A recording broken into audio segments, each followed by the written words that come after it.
Alors notez bien, c'est une expérience qui est tentée en ce moment. C'est au musée d'Orsay. C'est au musée d'Orsay. Pour l'instant, c'est que là. C'est que là pour le moment, Bon. et ça pourrait d'ailleurs continuer un bon moment.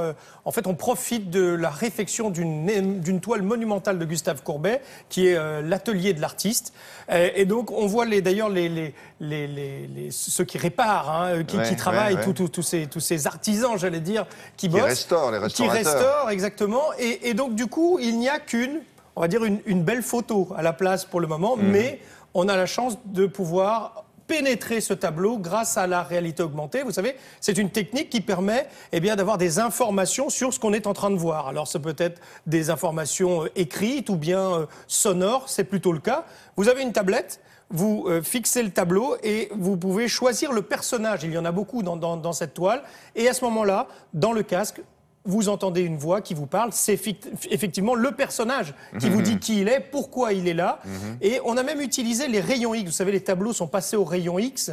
Et ce qui fait qu'on peut redécouvrir les premiers traits de crayon du peintre grâce à... l'esquisse, quoi. Exactement. Et donc tout ça, c'est de la réalité augmentée. Et donc c'est de la technologie dont on a souvent parlé ici. Souvent, on avait du mal à trouver quelle allait être l'utilité de cette réalité augmentée. Là, on a trouvé. C'est absolument magnifique. C'est un très beau voyage que l'on peut faire. Et les gamins qui viennent visiter le musée, je suis persuadé qu'ils aimeraient bien que toutes les toiles puissent être visitées avec la réalité augmentée et la tablette. Je vous propose de regarder ce que ça donne.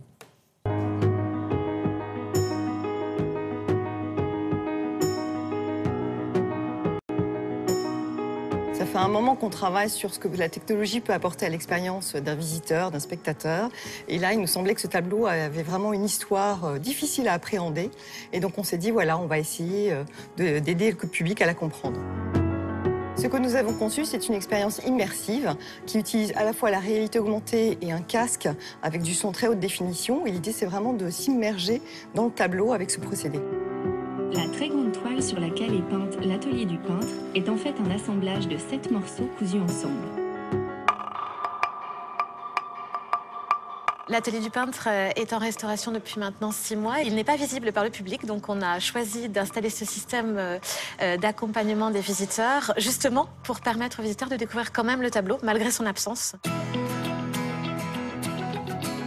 Je trouve ça génial, ça permet de connaître des œuvres qu'on ne pourrait pas connaître si on n'avait pas un guide avec soi. L'installation est géniale, très simple d'utilisation, le tactile, c'est vraiment super. On a mis en fait une assez grande reproduction du tableau. On doit pointer cette reproduction, on entre dans le tableau à ce moment-là. Et ensuite, il suffit de pointer des personnages différents qui vont raconter leurs pensées, en fait exprimer leurs pensées et raconter l'histoire du tableau. C'est sûr, oui. Le public va être impressionné. Il faut qu'ils viennent. Il n'y a pas assez de visites. Mes amis, ils doivent parler de mon exposition. On peut passer de commentaire en commentaire et on peut aussi accéder à un contenu un petit peu complémentaire qui parle de la façon dont le tableau a été réalisé par le peintre Gustave Courbet. L'idée est vraiment de pouvoir découvrir ce qu'on ne voit pas à l'œil nu, c'est-à-dire un peu l'envers du décor, les secrets de cette toile. Ça permet aussi de retrouver des personnages que le peintre avait mis sur le tableau et qu'il a ensuite enlevés. Donc voilà, on est vraiment dans cette notion du secret de la facture du tableau.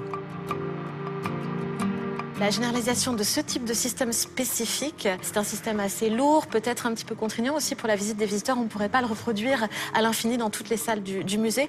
En revanche, il est évident qu'aujourd'hui, les musées ont un vrai tournant à prendre sur les nouvelles technologies et sur comment est-ce qu'on réfléchit la médiation au public sur les œuvres qui sont parfois complexes en rapport avec ces nouvelles technologies. Alors, si vous ne pouvez pas aller au musée d'Orsay, les internautes peuvent aussi faire cette visite virtuelle sur un site internet. Donc, il y a la possibilité d'aller le visiter. Sur quel site il faut aller Alors, vous verrez ça sur notre... on a mis ça sur notre page nouveau. Et puis, les déficients visuels et les non-voyants qui viennent également au musée d'Orsay ont accès à ces informations via la tablette. Merci beaucoup. La revue de presse.